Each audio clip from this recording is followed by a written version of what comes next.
Is screen visible to you? Yes, sir.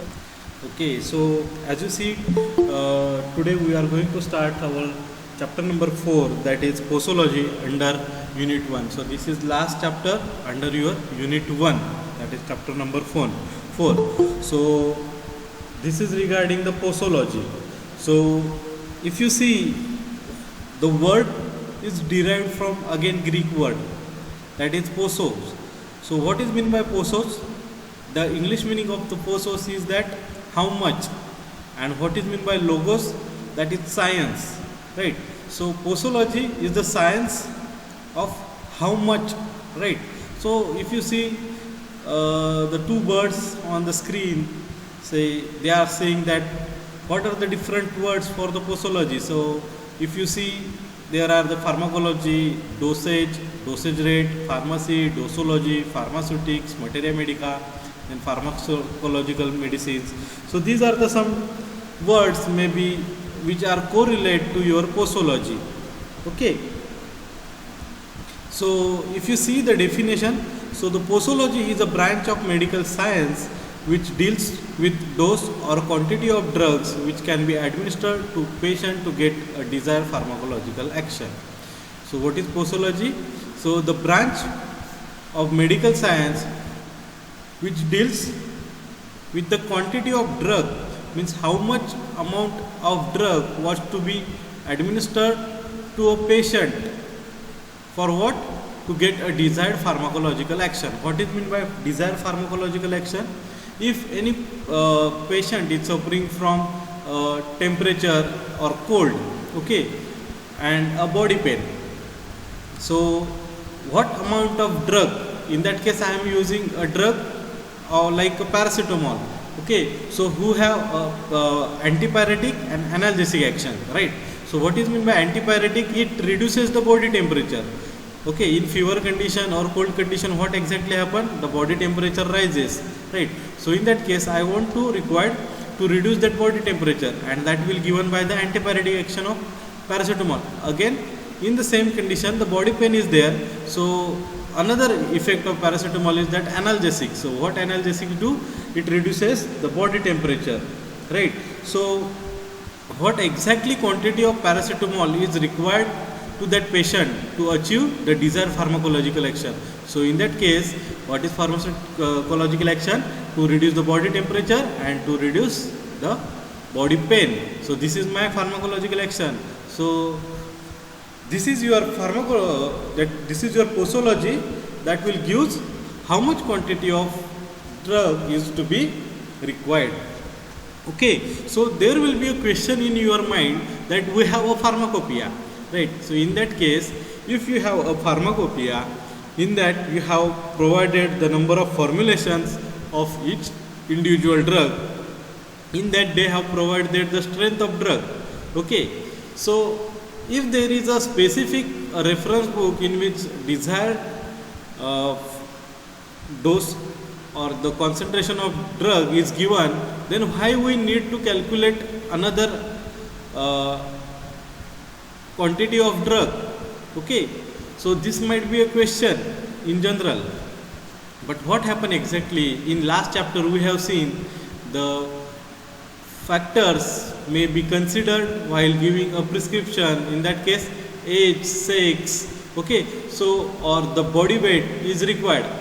When a patient comes towards the medical practitioner, we first primarily examine the age, sex, body weight. Okay, so these are the normal terms. If age is different, there will be one dose will be difference. If you see the body weight, it difference, there should be a definitely change in the concentration or amount of drug is to be required. Okay, a patient is of 70 kg, which is considered as a normal healthy adult. Okay, so for that there is a 500 mg of paracetamol dose. Okay, if a patient comes who is obese, okay, almost of about 110 kg, the same dose will be applicable to that person to achieve the desired pharmacological action? Definitely not. There should be some kind of change should be there.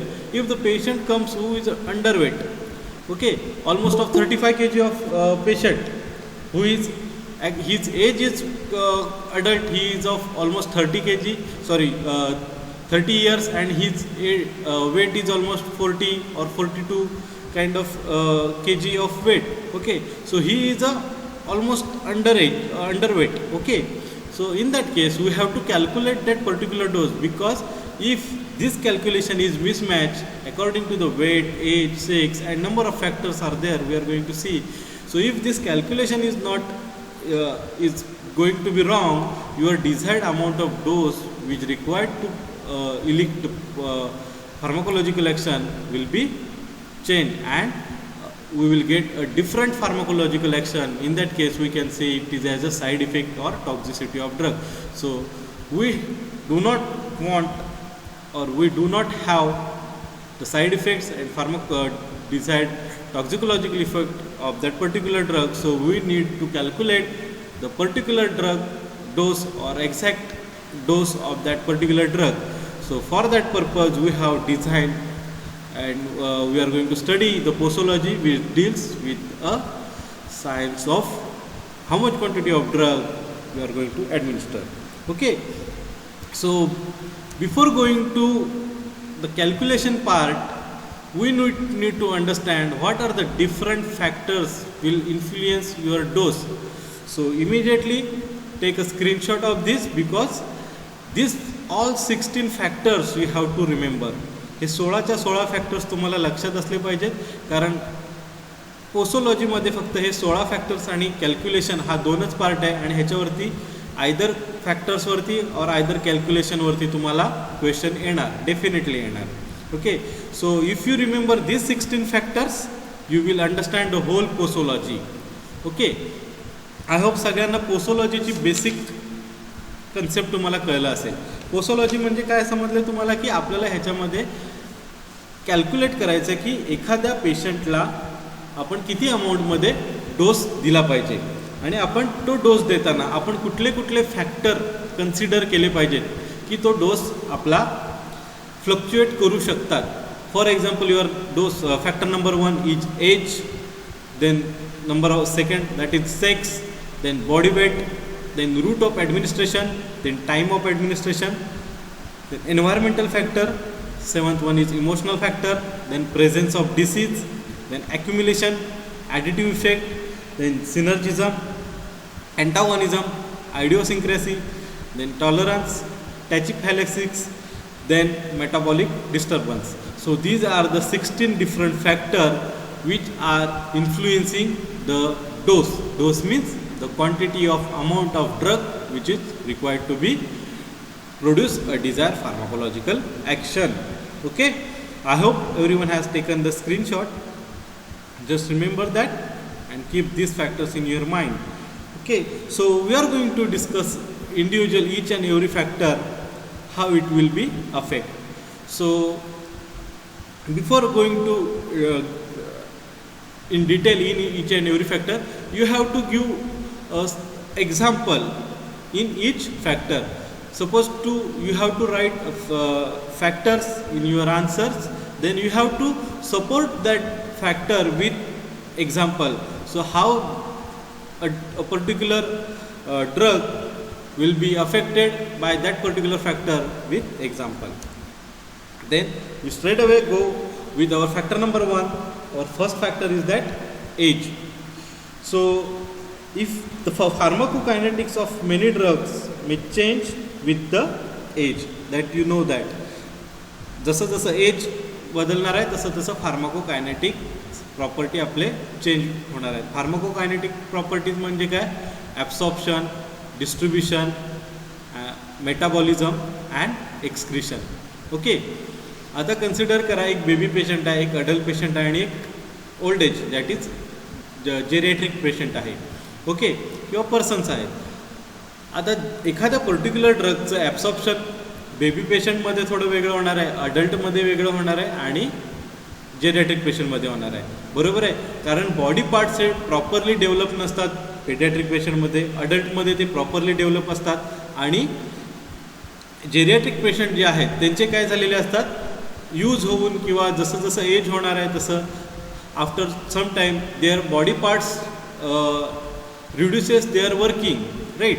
So accordingly this pharmacokinetic factor, that is absorption, then distribution, metabolism and excretion. तुम्हाला माहिती आहे की paediatric पेशंटमध्ये kidney properly develop नाही आहे, अडल्टमध्ये properly develop kidney आहे, आणि जे old age patients आहेत त्याच्यामध्ये किडनीचं फंक्शनिंग थोडंसं रिड्यूस झालेलं असतं, बरोबर आहे, काहींचं स्टॉप झालेलं असतं, डिसीज कंडिशन असेल त्या कंडिशनमध्ये. ओके, सो त्या कंडिशनमध्ये इलिमिनेशन जो रेट आहे तो बेबी पेशंटमध्ये वेगळा असणार आहे, देन अडल्टमध्ये प्रॉपर असणार आहे, आणि ओल्ड एज पेशंटमध्ये अगेन रिड्यूस असणार आहे. Okay, so such kind of pharmacokinetic properties are change in to the different age kind of patient. So we have to consider such for the designing of drug.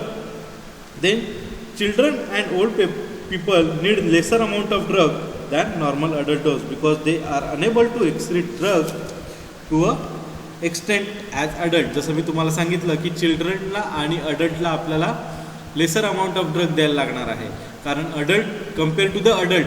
आता ह्याचं जे कॅल्क्युलेशनचे part जे आहे हे मी अडल्टशी करून करणार आहे. ओके, सो अडल्टला जो ड्रग लागणार आहे फार्माकोलॉजिकल ॲक्टिव्हिटी प्रोड्यूस करायला त्याच्यापेक्षा चिल्ड्रन आणि ओल्ड एज पीपलला कमी लागणार आहे. Okay, so if you see there are some exceptional cases like that. The children can tolerate relatively larger amount of belladonna compared to the adult. जर अडल्टला जर तुम्ही compare केलं तर बेलाडोना नावाचा जो ड्रग आहे तो चिल्ड्रन लार्ज अमाऊंटमध्ये टॉलरेट करू शकतो. म्हणजे चिल्ड्रनला आपण जास्त क्वांटिटीमध्ये जरी ड्रग दिला तरी children they are acceptable. Okay, compare to the adult. So अडल्टला थोडा लेसर अमाऊंट ऑफ ड्रग लागतो. So such kind of exception should be there in the age kind of factors. Okay, so you have to be conscious while selecting such kind of drug. एखादा drug आपल्याला चिल्ड्रनला जास्त क्वांटिटीमध्ये द्यायला लागेल कारण त्याची टॉलरन्सची capacity जास्त आहे, पण नॉर्मली अडल्टपेक्षा चिल्ड्रनचे आणि ओल्ड एज पेशंटचे ड्रग हे लेसर अमाऊंटमध्ये असतात. So you have to consider these two factors while producing or giving a particular amount of dose to the children. Okay, then next, sex. So women do not always respond to the action of drug in the same manner that as compared to which is done in men. Okay, so जर तुम्ही बघितलं तर women's जे आहेत जसं men's जे pharmacological action produce करतात एखाद्या ड्रगला सेम मॅनरमध्ये वुमन प्रोड्यूस करतील की नाही, करू शकतात किंवा करू शकत नाहीत हे आपण कन्सिडर करू शकत नाही, किंवा ते ऑलवेज तसाच रिस्पॉन्स करत नाहीत. Okay, so for example morphines and barbiturates may produce more excitement before sedation in women. जर एक्झाम्पल बघितलं तर मॉर्फिन आणि बार्बिच्युरेट्स हे काय आहेत, सेडेशन प्रोड्यूस करतात. म्हणजे काय करतात, थोडंसं गुंगी आल्यासारखं वाटतं किंवा आपल्याला झोप आल्यासारखं जास्त वाटतं. ओके, सो त्या कंडिशनमध्ये मॉर्फिन आणि बार्बिच्युरेट आहेत हे वुमन्समध्ये जास्त ॲक्शन प्रोड्यूस करतात कन्सिडरिंग टू मेन. ओके, मेनमध्ये ह्याचा डोस आहे तो काय करायला लागणार आहे, आपल्याला मॅनेज करायला लागणार आहे कारण त्याची ॲक्टिव्हिटी मेनमध्ये कमी आहे. सो मेन मला जर सेडेशन प्रोड्यूस करायचं असेल तर आपल्याला जास्त ड्रग द्यायला लागणार आहे, आणि वुमन्समध्ये आपल्याला हा डोस आहे तो कमी द्यायला लागणार आहे कारण कमी डोससुद्धा त्यांना जास्त ॲक्टिव्हिटी प्रोड्यूस करतो. Then special care should be taken when the drugs are administered during the menstruation, pregnancy and lactation. So ह्या 3 मेजर कंडिशन आहेत ह्या फिमेलमध्ये आपल्याला बघायला मिळतात, that is menstruation, pregnancy and lactation. So ह्या कंडिशनमध्ये मेन्स्ट्रुएशन कंडिशनमध्ये number of enzymes and chemicals are presents inside the female body. So because of that there may be chances of incompatibility or metabolism of drug. So while considering the drug or while considering the dosage form, you have to calculate or you have to consider the condition of the woman. Okay, if you see the strong purgatives such as aloe should be avoided during the menstruation. Jar female is going from the menstruation period, then in that case the aloes, the drugs that is aloe which is a strong purgative. Okay, so you have to avoid in that case because it showed a toxicity in that woman. Okay. So there are certain drugs which are administered to the mother are capable of crossing a placenta and affecting the fetus. Examples are like alcohol, barbiturates, narcotics, and some of the non-narcotics analgesics. Okay. So what is placenta? Can anyone tell?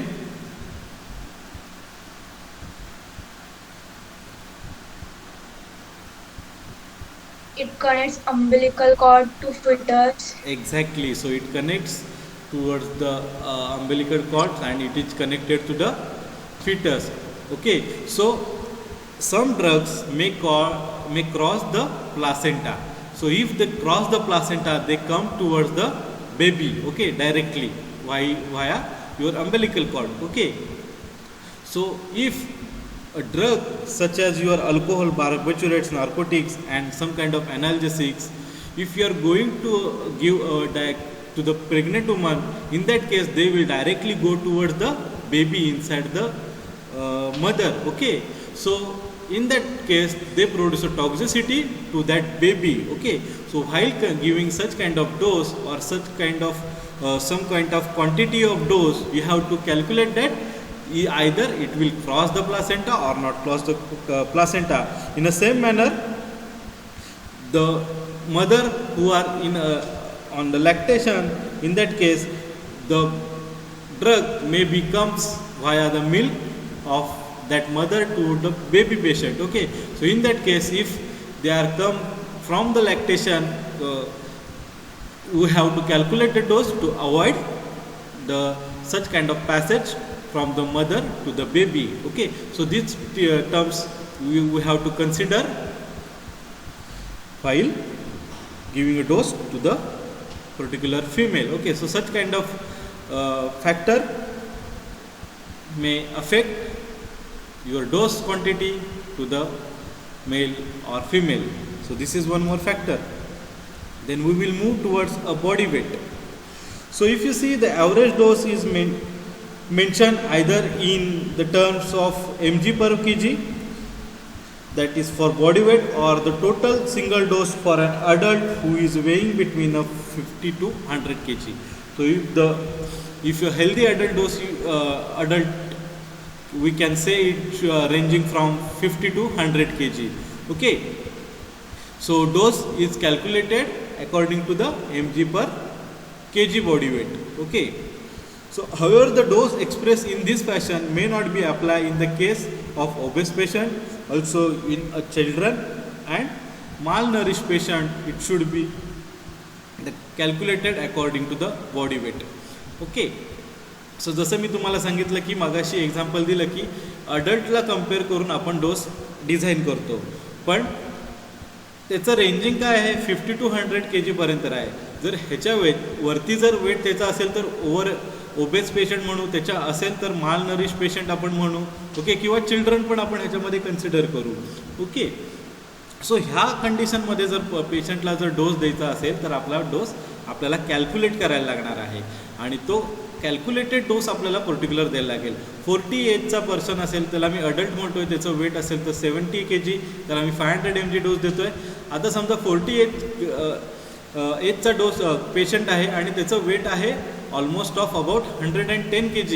So I will not provide a same dose, it required a higher dose and I have to calculate that particular dose, means it will comes around 530 mg, 540 mg, whatever, what will be the calculations. So in that case, that amount of drug I have to give to that particular patient. Okay, so that calculation according to the body weight we will see in our next lecture, and this will going to be a very important part for a dose calculation. Okay, so up to this you just remember that this body weight play a vital role while calculating the dose. Then next is the route of administration. So if you see the intravenous doses are drugs are usually smaller than oral dose because the drugs administered intravenously enters the blood stream directly. So जर तुम्ही बघितलं की normal dose आपण 500 mg जर देत असेल तो oral रूटने देत असू. ओके, सो तो काय होणार आहे, बॉडीमधून तुमच्या ॲब्सॉर्ब होऊन मग जाणार आहे, मेटाबॉलिझम वगैरे त्याचं होऊन तो मग डिस्ट्रीब्युशन होऊन मग सिस्टमिक ब्लड सर्क्युलेशनमध्ये जाणार आहे. But if you are going to give a dose directly to the systemic circulation or directly via intravenous, it goes directly into the blood, right? So it will directly produce pharmacological action. So in that case the dose quantity required is much smaller compared to the oral dose. Okay, so due to this reason the onset of drug action is quick with the intravenous. So this might enhance or there will be a chances of drug toxicity. So the effectiveness of drug formulation is generally controlled by the route of administration. So आपण route of administration कोणता choose करतोय, oral करतोय, topical करतोय किंवा directly पॅरेंट्रल करतोय. So त्यावरती आपला डोसची quantity आहे और amount of dose can be finalise. Okay, for example your intravenous there should be a small quantity as compare to the oral dose, and as compared to your topical it will be a different, okay, which is according to the surface area or the penetration. Then next is a time of administration. Okay, so आता तुमच्या मनामध्ये हा माइंडमध्ये हा concept येऊ शकतो, route of administration तुमच्या dose क्वांटिटीवरती effect करतो, पण टाईम ऑफ ॲडमिनिस्ट्रेशन हा कसं काय करेल. मी सकाळी 5 वाजता जरी मेडिसिन घेतली तरी पण तिने इफेक्ट दाखवला पाहिजे, 7 वाजता मेडिसिन घेतली तरी पण इफेक्ट दाखवली पाहिजे, किंवा रात्री जरी मेडिसिन घेतली तरी पण तिने इफेक्ट दाखवला पाहिजे, फार्माकोलॉजिकल ॲक्टिव्हिटी प्रोड्यूस केली पाहिजे. मग टाईम ऑफ ॲडमिनिस्ट्रेशन कसं काय तुमचं चेंज करू शकतं, डोस क्वांटिटी किंवा अल्टर करू शकतो. If you see the presence of food in the stomach delay the absorption of drug. म्हणजे काय, जर तुमच्या स्टमकमध्ये जर फूड असेल तर काय होतं आहे, ॲब्सॉर्प्शन ऑफ ड्रग आहे ते काय होणार आहे, डिले होणार आहे.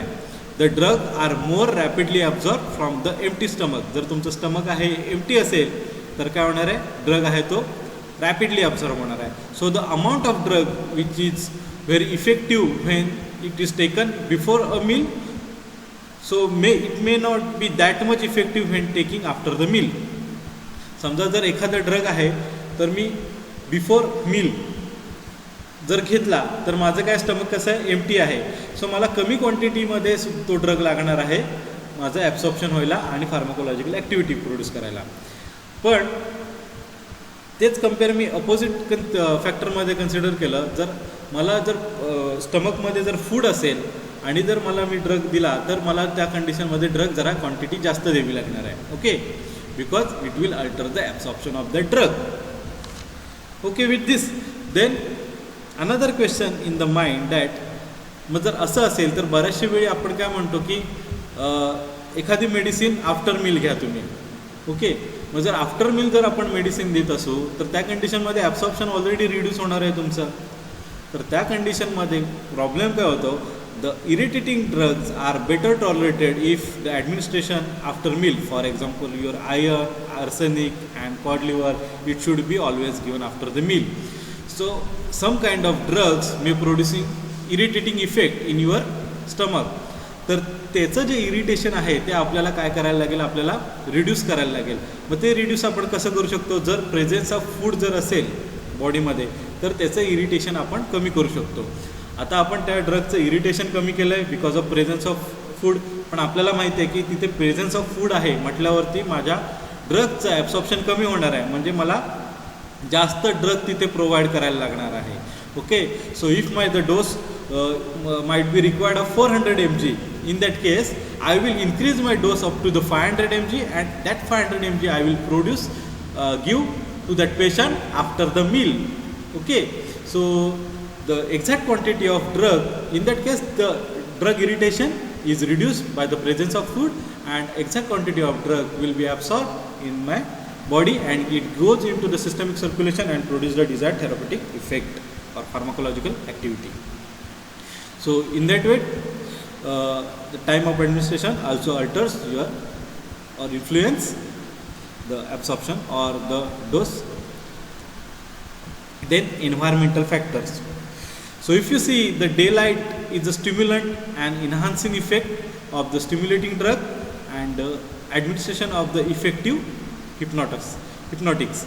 If you see, the darkness is sedative then hypnotics are more effective at the night. So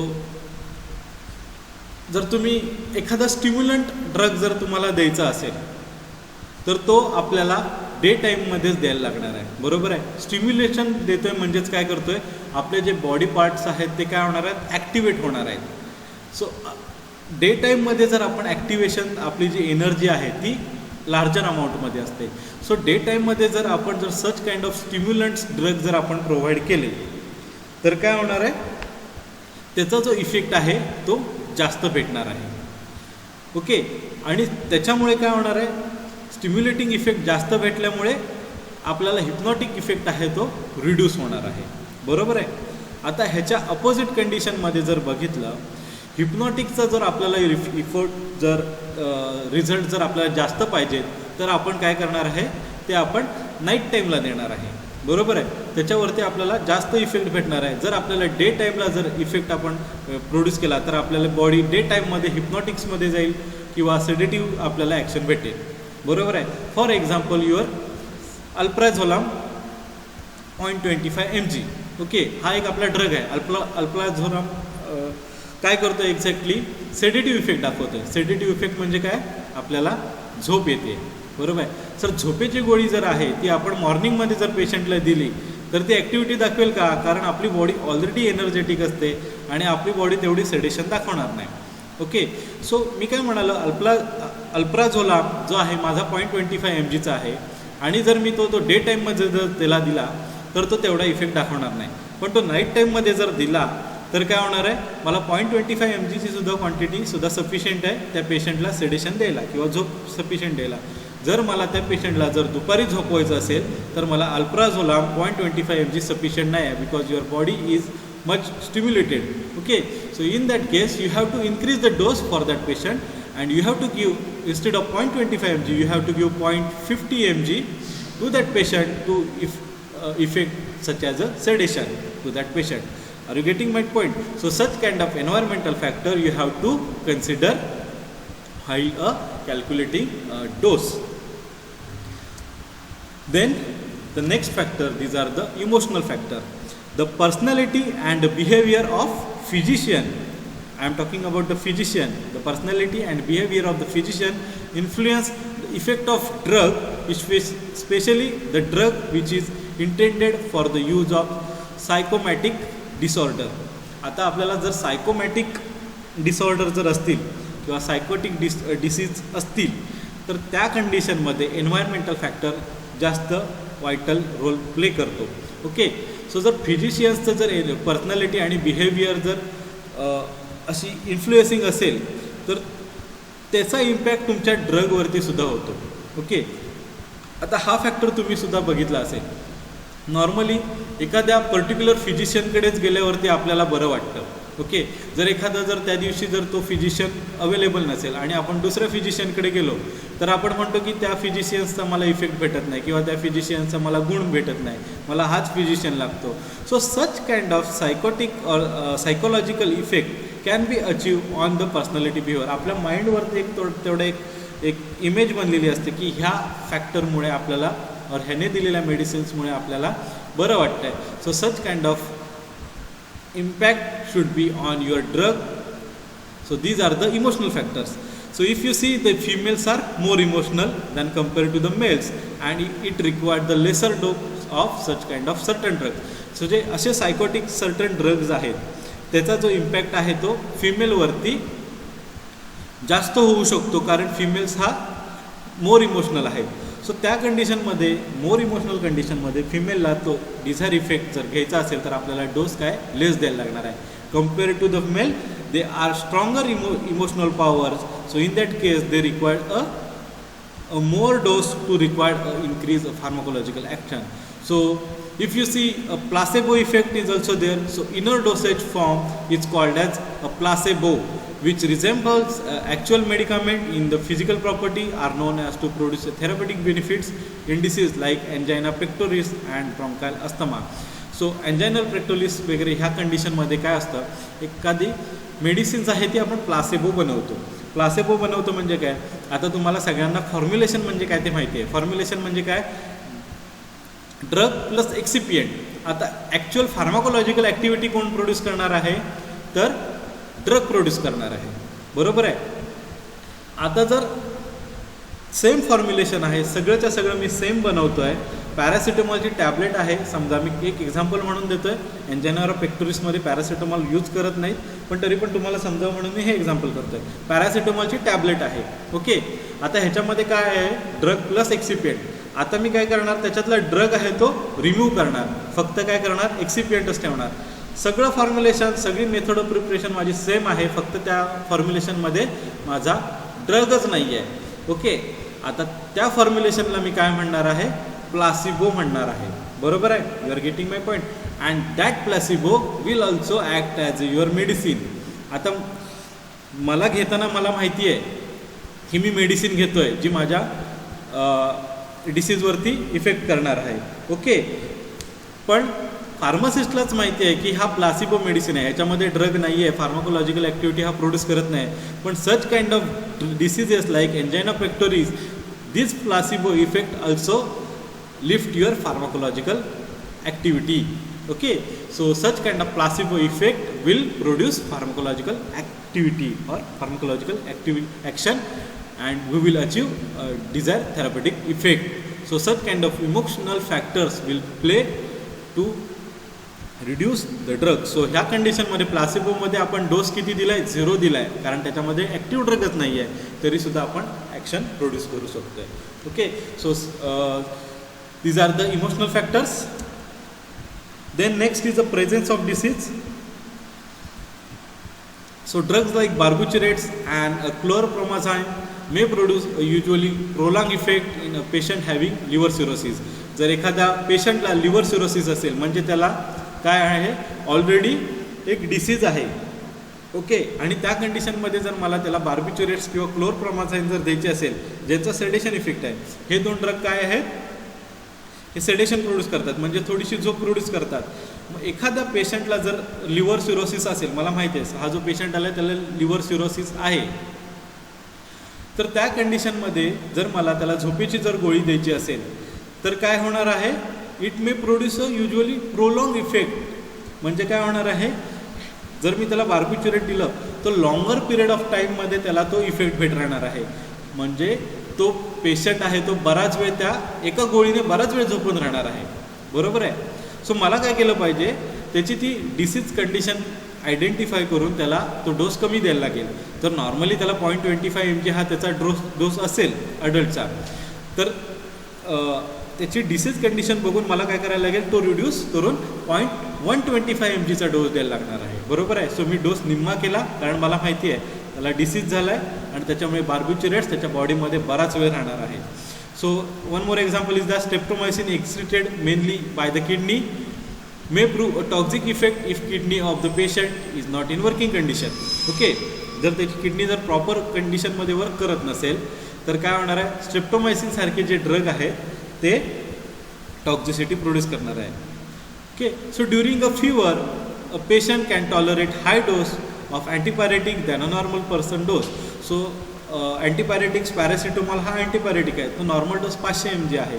पण आपण तो काय करतो, एखाद्या पेशंटला जर फीवर असेल म्हणजे त्याचं काय आहे, बॉडी टेम्परेचर ऑलरेडी जास्त आहे, तर तो ऑलमोस्ट 650 mgचा डोससुद्धा तो एक्सेप्ट करतो. Okay, because they have a presence of disease in that. So what kind of disease? Fever like condition. Okay, so such kind of presence of disease will alter your dose. Okay, then accumulation. A drug which is slowly excreted may build up a sufficient high concentration in the body and produce toxic symptoms which is repeatedly administered for a longer period of time. For example, digitalis.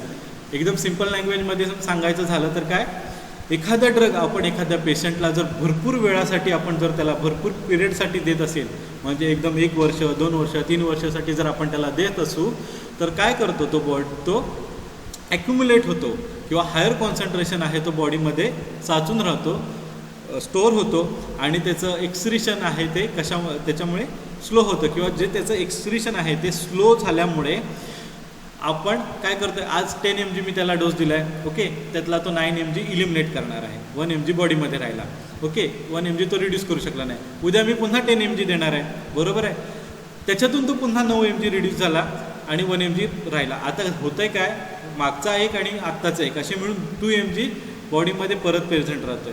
So असं करत करत करत त्याचं काय होणार आहे, excretion low असल्यामुळे extra amount of जो डोस आहे तो काय होतो, ॲक्युमुलेट होतो आहे. So certain period achieving certain period almost it reach to the 9 mg 10 mg. सो 10 mg ऑलमोस्ट तुमच्या बॉडीमध्ये प्रेझेंट आहे, ओके, आणि त्या डेला आपण पुन्हा एकदा बॉडीचा नवीन डोस द्यायला घेणार आहे, ओके. सो इन दॅट केस आधीचे प्रेझेंट बॉडीमध्ये ॲक्युम्युलेट झालेला 10 mg, नवीन दिलेला 10 mg, असं करून ही जी ॲक्युम्युलेशन आहे ती वाढू शकते आणि आपल्याला एक कम्युलेटिव्ह इफेक्टसुद्धा बघायला मिळतो आहे. म्हणजे काय, पहिला राहिलेला बॉडीमध्ये 10 mg, नवीन दिलेला 10 mg, असे 20 mgचा डोस आपल्या बॉडीमध्ये प्रेझेंट होतो आहे आणि 20 mgचा डोस आपली ॲक्टिव्हिटी प्रोड्यूस करतो आहे, ओके. सो सच कॅन्डीमध्ये टॉक्झिक इफेक्टसुद्धा आपल्याला भेटू शकतो किंवा desire more than desired therapeutic effect, म्हणजे आपल्याला पाहिजे त्याच्यापेक्षा जास्त इफेक्टसुद्धा बॉडीमध्ये भेटू शकतो, बरोबर आहे. सो अशी कंडिशन बऱ्याचशा वेळा डायबिटीज पेशंटमध्ये होते. त्या कंडिशनमध्ये इन्शुलिन प्रोड्यूस करतो, आज आपण इन्शुलिन प्रोड्यूस केलं आहे, उद्या परत इन्शुलिन प्रोड्यूस करतो, आपण असे रिपीटेड डोस देत जातो. सो एक कंडिशन अशी येते की त्याच्या बॉडीमध्ये एवढं इन्शुलिन प्रोड्यूस होतं की जेवढी शुगर लेवल आपल्या बॉडीला पाहिजे ती पण ती रिड्यूस करते. मग एक्सटर्नली आपल्याला शुगर किंवा ग्लुकोज आहे ते द्यायला लागतं त्या पेशंटला, कारण त्याच्या बॉडीमध्ये इन्शुलिनचं कॉन्सन्ट्रेशन हे वाढून जातं because of such kind of ॲक्युम्युलेशन, okay. I hope you understand the example of accumulation, okay. Then I will move towards the next, that is additive effect.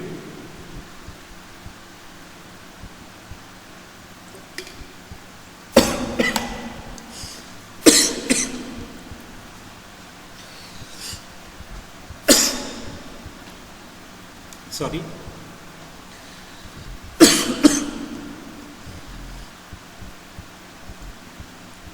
So what is additive effect? When the total pharmacological action of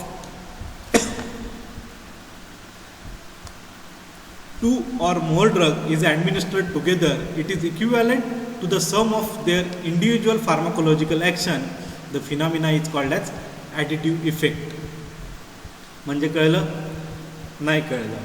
जेव्हा दोन drug एकत्र येतात तेव्हा त्यांच्या समची जेवढी individual ॲक्टिव्हिटीची जर आपण सम केली तर ती जी टोटल फार्माकोलॉजिकल ॲक्शन जे मिळणार आहे त्याला काय म्हणतो आपण, ॲडिटिव्ह इफेक्ट म्हणतो. For example, combination of ephedrine and aminophylline in the treatment of bronchial asthma. So जर ब्रॉन्कायल अस्थमाचं जर बघितलं तर त्याची जी टोटल जो ॲक्टिव्हिटीची जी मिळणार आहे, ओके, त्याला काय म्हणणार आहे आपण, ॲडिटिव्ह इफेक्ट म्हणणार आहे, आणि तेवढ्या अमाऊंटची फार्माकोलॉजिकल ॲक्टिव्हिटी आपल्याला प्रोड्यूस करते. आता ह्याच्यामध्ये पुढचे 3 जे इफेक्ट आहेत, फॅक्टर्स आहेत, ॲडिटिव्ह इफेक्ट, देन सिनर्जिझम अँड अँटॉगनिझम. एक तुम्हाला सिम्पल इक्वेशन सांगतो, त्याच्यावरून तुम्ही आयडेंटिफाय करू शकता, okay. For additive effect just remember this, that 1 + 1 = 2. हे एक मॅथमॅटिकल इक्वेशन आहे. पुढची जी इक्वेशन्स आहेत ती नॉन मॅथमॅटिकल इक्वेशन्स आहेत, जी तुम्हाला एक लक्षात ठेवण्यासाठी हे 3 सफिशियंट आहे. आता ह्याच्यामध्ये काय, हा 1 म्हणजे मी कन्सिडर करतो एक ड्रग, आणि हा सेकंड 1 जो आहे तो एक अनदर ड्रग. सो एका ड्रगची आणि दुसऱ्या ड्रगची जर मी ॲक्टिव्हिटी जर कंबाईन केली तर मला जो डिझायर्ड थेरपेटिक इफेक्ट भेटणार आहे तो काय असणार आहे, ॲडिटिव्ह इफेक्ट भेटणार आहे, आणि तो माझ्या त्या पर्टिक्युलर डिसीजला pharmacological activity or action produce करणार आहे, आणि तो डिसीज मी क्युअर करणार आहे.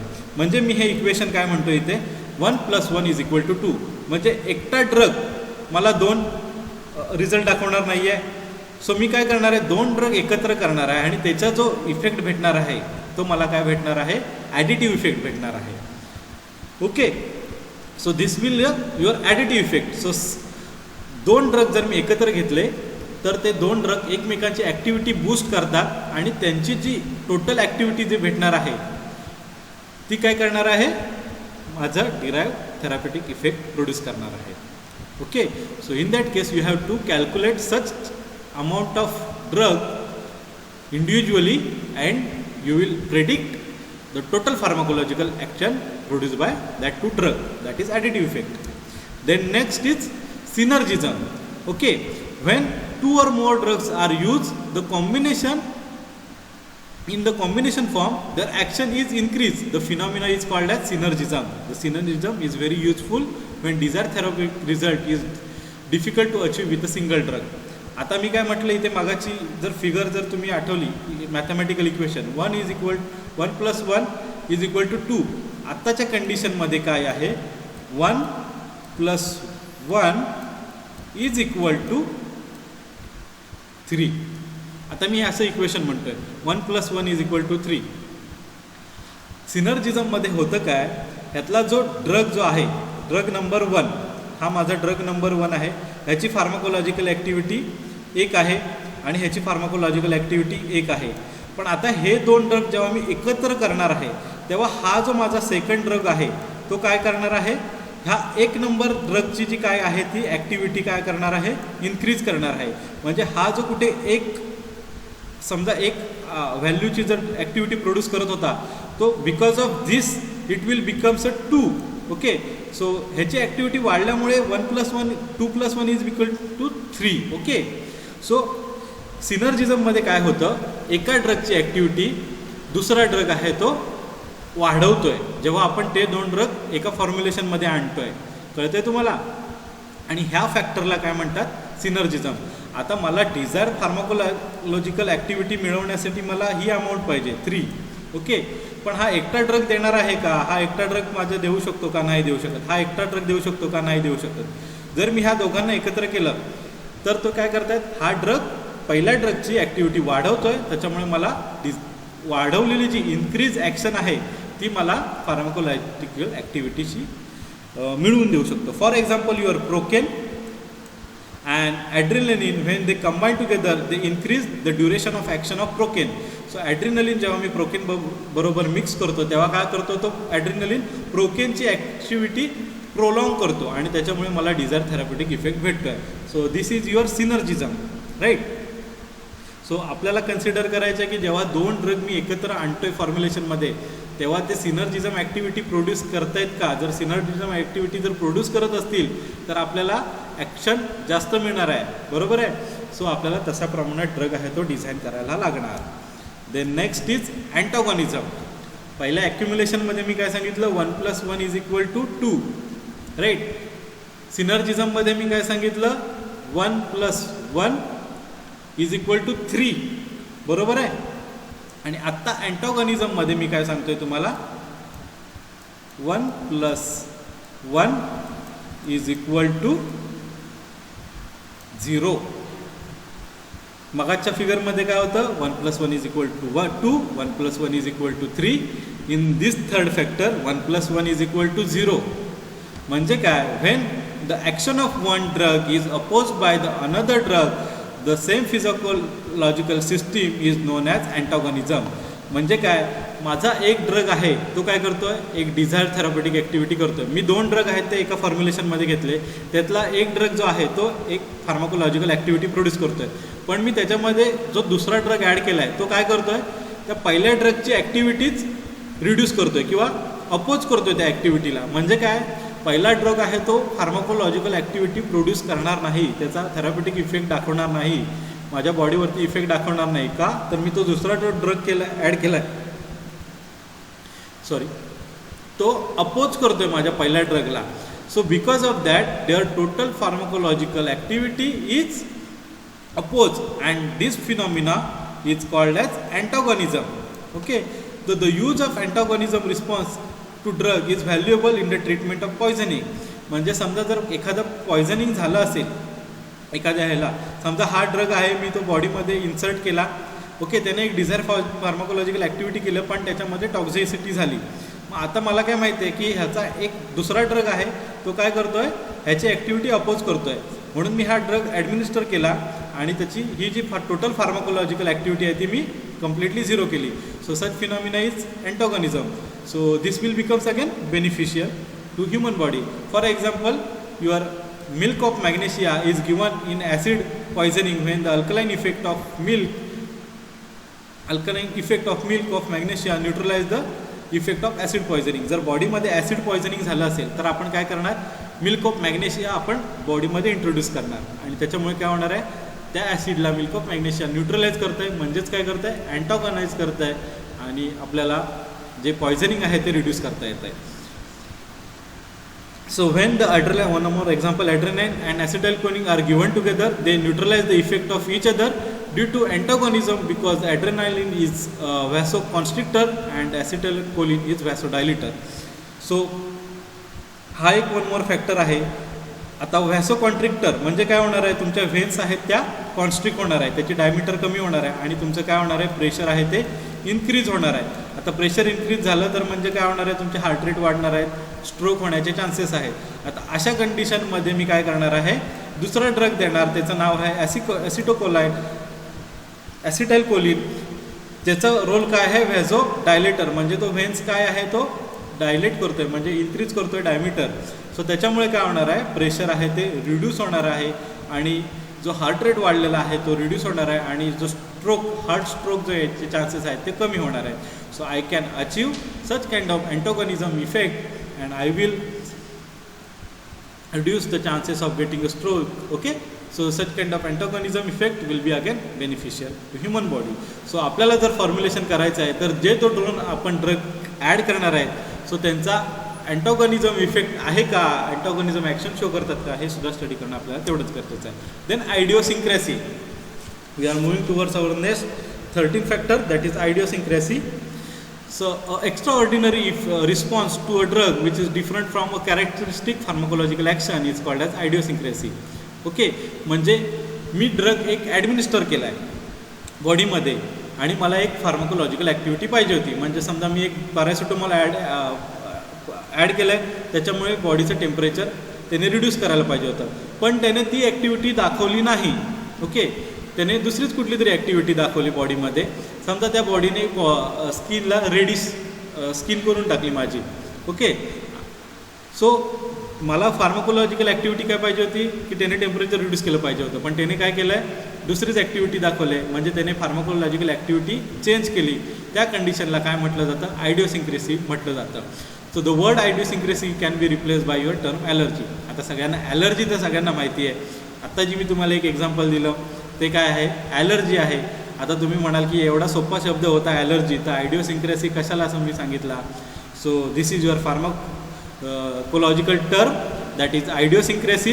You can it is term as allergy. Okay, so the example for this, a small quantity of aspirin may cause a gastric hemorrhage and a small dose of quinine may produce a ringing in your ears. So कानामध्ये जो ringing किंवा T असा जो noise येतो बऱ्याचशा वेळी आपल्याला येतो, तर तो काय आहे, एक साईड इफेक्ट आहे. कोणाचा, क्विनिनचा. जर क्विनिन हा डोस जर तुम्ही घेतला तर तो त्याची ॲक्टिव्हिटी तर प्रोड्यूस करणार आहे, पण तो साईड इफेक्ट काय दाखवणार आहे, that is ringing in your. So this is a example of idiosyncrasy. So you have to consider the dose. If the dose is increases to much more extent or more than the desired pharmacological activity, in that case the idiosyncrasy will be there or the allergy will be there. Okay, then next is the tolerance. So when an usual large dose of drug is required to elicit an effect ordinary to produce by a normal therapeutic dose of the drug, the phenomenon is termed as the drug tolerance. Okay, डेफिनेशनपेक्षा मी तुम्हाला एक simple लँग्वेजमध्ये सांगतो. एखाद्या पेशंटला जर drug normal drug क्वांटिटीपेक्षा जर जास्त जर ड्रग लागत असेल तर त्याला आपण, तो ह्युमन किंवा तो पर्सन त्या ड्रगला टॉलरेट करतो आहे असं आपण म्हणू. फॉर एक्झाम्पल, जर एखाद्या ह्युमनला जर 500 mg डोस हा नॉर्मल डोस आहे, पण 500 mgचा डोस जर त्याला दिला तर त्याला इफेक्टच भेटत नाही, त्याला 650 mgचा डोस जर त्याला लागत असेल तर आपण म्हणू शकतो की तो human that can be tolerate. अजून एखाद्या एक्सटेंट लेवलला जाऊन मी एक्झाम्पल देतो. निकोटीन, सगळ्यांना निकोटीन माहिती आहे. ओके, कशामध्ये असतं, टोबॅकोमध्ये असतं. बरोबर आहे. किंवा एखादं मी एक्झाम्पल अजून ॲड करतो सेम याच्यामध्ये, अल्कोहोल. आता अल्कोहोल तर सगळ्यांना माहिती आहे, बरेचसे ह्युमन ड्रिंक्स करतात, बरोबर आहे, अल्कोहोल कन्झम्पशन करतात. तर त्यांची कॅपॅसिटी जी एवढी वाढलेली असते ड्रिंक करून करून की त्यांना ना की 50 mgचा जर डोस असेल, निकोटीनचा असेल किंवा अल्कोहोलचा असेल, तर ते सुरुवातीला ते घेतात आणि त्याच्यामुळे त्यांना ॲक्टिव्हिटी वाढते. पण थोडे दिवस त्यांचे अजून गेले, त्यांनी रेग्युलर कन्झम्पशन केली तर त्यांची बॉडी आहे ना ते निकोटीन आणि अल्कोहोल टॉलरेट करायला लागते. मग काय होतं त्या कंडिशनमध्ये त्यांना हायर डोस लागतो, बरोबर आहे. म्हणजे सुरुवातीला जे ड्रिंक करायचे त्यांना 30 ml पण सफिशियंट असायची, पण थोड्या दिवसांनी 30 mlने त्यांच्या बॉडीवरती काहीच इफेक्ट होत नाही. मग ते 60वरती जातात, मग 90वरती जातात. ओके, मग अजून त्यांचा डोस वाढत जातो, बरोबर आहे. So this is example of tolerance. So same happen to your drug. Okay, so ड्रगच्या बाबतीत काय होतं, जर ड्रग एखादा आपण रिपीटेडली घेतला तर आपली बॉडी आहे ना तर टॉलरेट करायला सुरुवात करते की हा ड्रग आपल्या बॉडीला हॅबिच्युअल झाला, आता नाही, हे आता 50 mg मला सफिशियंट नाही, आता आपण नेक्स्ट टाईम 60 mg घेऊ, 80 mg घेऊ. सो आपली बॉडीला higher concentration of drug is required because my body is started tolerating that particular drug. So in that there are two types of tolerance is there, true tolerance and pseudo tolerance. What is true tolerance? It will be produced by the oral or parenteral administration drug, and pseudo tolerance is that it will produce only because of the oral routes of administration of that particular drug.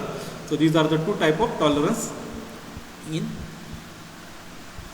Okay, so this is kind of tolerance. So if any person is showing a tolerance to that particular drug, in that case you have to calculate a drug in a extra amount to produce a desired therapeutic effect. समजा जर त्याला जर मी त्याची body तो 50 mg dose tolerate करतोय, तर 50 mg dose आहे तो डिझायर थेरपेटिक ॲक्टिव्हिटी दाखवू शकतो का त्या पर्सनला? नाही. पण तो सेम ड्रग एक हेल्दी अडल्टला डिझायर थेरपेटिक इफेक्ट दाखवू शकतो. Okay, so in that particular case you have to increase the dose quantity, okay, because that person is showing the tolerance to that particular drug. Then our second last factor, that is tachyphylaxis. So what is meant by tachyphylaxis? It has been observed that certain drugs are administered repeatedly at short interval, the cell receptors are get blocked and pharmacological response to that particular drug is decreased. आता ह्याच्यामध्ये होतं कसं, एखाद्या पेशंटला आपण जर repeatedly जर dose द्यायला सुरुवात केली एका शॉर्ट पिरियड ऑफ टाईममध्ये, ओके, तर त्याच्यामुळे काय होतं आहे, त्याच्या बॉडीमध्ये तो ड्रग आहे तो ॲक्युम्युलेट होतो आहे आणि त्याचे जे रिसेप्टर आहे ते काय होतात, ब्लॉक होतात. आता रिसेप्टर म्हणजे काय, आता बॉडीमध्ये आपल्या रिसेप्टर्स असतात. ओके, तर हे रिसेप्टर आहेत असं कन्सिडर करा. आता मी बॉडीमध्ये ब्लडमध्ये माझे ड्रग आहे, हे समजा ही माझी वेन आहे. ओके, ह्या वेनमध्ये हे ड्रग आहेत, माझे हे ड्रग पार्टिकल आहेत. हे काय होतात, ॲब्सॉर्ब होतात आणि डिझायर एखादा जो बॉडी पार्ट आहे त्याच्यावरती हे जे रिसेप्टर आहेत इथून हा ड्रग जाऊन काय करतो, ह्या रिसेप्टरवरती जाऊन अटॅच होतो. ओके, आणि इथे त्या रिसेप्टरवरती जर तो अटॅच झाला तरच काय होणार आहे, आपली फार्माकोलॉजिकल ॲक्टिव्हिटी प्रोड्यूस होणार आहे.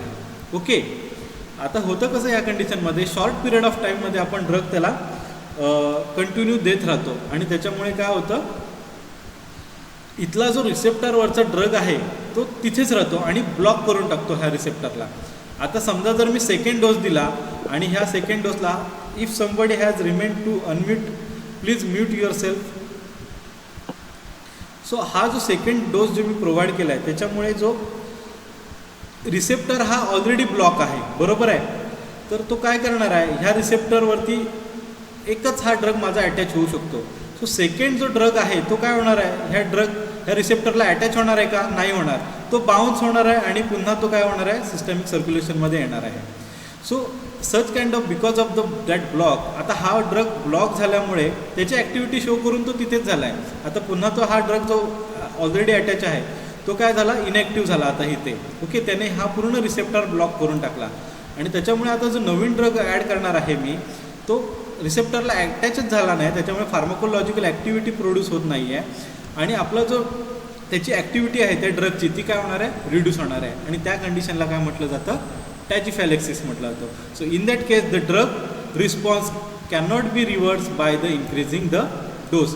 आता ह्या कंडिशनमध्ये काय होत होतं, समजा जर मी 50 mgचा डोस प्रोड्यूस केला होता एकदम इनिशियल स्टेजला आणि त्याने ॲक्टिव्हिटी प्रोड्यूस केली, पण आता काय झालं, भरपूर वेळा डोस दिले आणि ही ब्लॉक झालं receptor.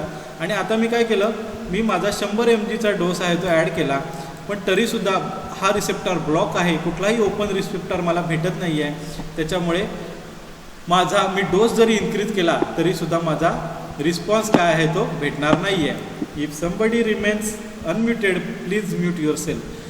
For example ephedrine when given in repeated quantity, ephedrine आहे हा रिपीटेड दिला in a short interval, the treatment in a bronchial asthma, it produce a very race response due to tachyphylaxis. ब्रॉन्कायल अस्थमामध्ये जर आपण इफिड्रिन नावाचं जे medicine आहे जर हे कंटिन्यू दिलं तर काय होतं, टॅचिफॅलेक्सिस होतं. मग त्या कंडिशनमध्ये आपण डोस जरी वाढवला तरीसुद्धा आपल्याला ब्रॉन्कायल अस्थमामध्ये आपल्याला अस्थमॅटिक रिलीफ जो आहे किंवा जो क्युरिंग जो रेट आहे तो आपण मेंटेन करू शकत नाही. So this is called as tachyphylaxis. Then next, the final, that is metabolic disturbance. The change in water electrolyte balance and acid base balance or body temperature and other pharmacological factor modified the effect of drug. जर आपल्या बॉडीमधला water electrolyte balance जर change झाला किंवा acid base balance जर change झाला किंवा body temperature जर change झालं किंवा कुठलाही फिजिओलॉजिकल फॅक्टर जर चेंज झाला तर आपला जो फॅक्टर जो आहे द इफेक्ट ऑफ ड्रग हा काय होऊ शकतो, मॉडिफाय होऊ शकतो. For example salicylate reduce the body temperature, they have no antipyretic activity if the body temperature is normal. Okay, antipyretic activity म्हणजे काय, बॉडी टेम्परेचर रिड्यूस करायचं. सॅलिसायलेट्स जे आहेत त्यांचा कुठलाही अँटीपायरेटिक ॲक्टिव्हिटी नसते त्यांना. ओके, सॅलिसायलेट्सला आपण वेगळ्या रिझनसाठी सॅलिसायलेट्स हा ड्रग यूज करतो. ओके, पण जर माझ्या बॉडीचं टेम्परेचर ऑलरेडी जर इन्क्रीज असेल तर सॅलिसायलेट्स काय होतो, बॉडी टेम्परेचर रिड्यूस करतो माझ्या बॉडीचं. ओके, हा तो एक्स्ट्रा इफेक्ट दाखवतो कारण माझा मेटाबॉलिक डिस्टर्बन्स चेंज झाला आहे, कारण माझं बॉडी टेम्परेचर चेंज झालं आहे म्हणून त्याने तो एक्स्ट्रा इफेक्ट दाखवला आहे. जर माझं बॉडी टेम्परेचर नॉर्मल असतं तर त्याने हा इफेक्ट दाखवला नसता. Another example, the absorption of iron from the GIT, that is gastrointestinal tract, is maximum if individual has a iron deficiency anemia. जर एखाद्या ह्युमनला आयर्न डिफिशियन्सी ॲनिमिया झाला आहे म्हणजे त्याच्यामध्ये मेटाबॉलिक डिस्टर्बन्स आहे, त्याच्यामध्ये आयर्न कमी आहे. अशा कंडिशनमध्ये जर मी एखादं मेडिसिन दिलं आणि त्याच्यामध्ये जर आयर्न असेल तर तो काय करतो, ॲब्सॉर्ब करतो ते आयर्न. ओके, जर माझ्याकडे सेम मेडिसिन मी एका हेल्दी पेशंटला दिलं ज्याच्या आयर्न डिफिशियन्सी ॲनिमिया त्याला नाही आहे तर त्या कंडिशनमध्ये बॉडीमधलं त्या ड्रगमधलं किंवा मेडिसिनमधलं आयर्न जे आहे तो ॲब्सॉर्ब करणार नाही. Okay, so such kind of changes or such kind of effect can be happen to the drug because of metabolic disturbance. Okay, so these are the factors may influence your dose. So 16 factors हे आता आपण जे discuss केले ते काय करतात, आपला dose आहे तो चेंज करतात आणि त्याच्यामुळे हे फॅक्टर्स आपल्याला कॅल्क्युलेशन करताना एखाद्या पर्टिक्युलर पेशंटचं डोस कॅल्क्युलेशन करताना हे 16 फॅक्टर्स आपल्याला कन्सिडर करावे लागतात आणि त्याच्यानंतर आपण डोस आहे तो फायनलाइज करू शकतो. So this becomes your necessary that you have to study proper this 16 factors. So up to these are the factors affecting your dose.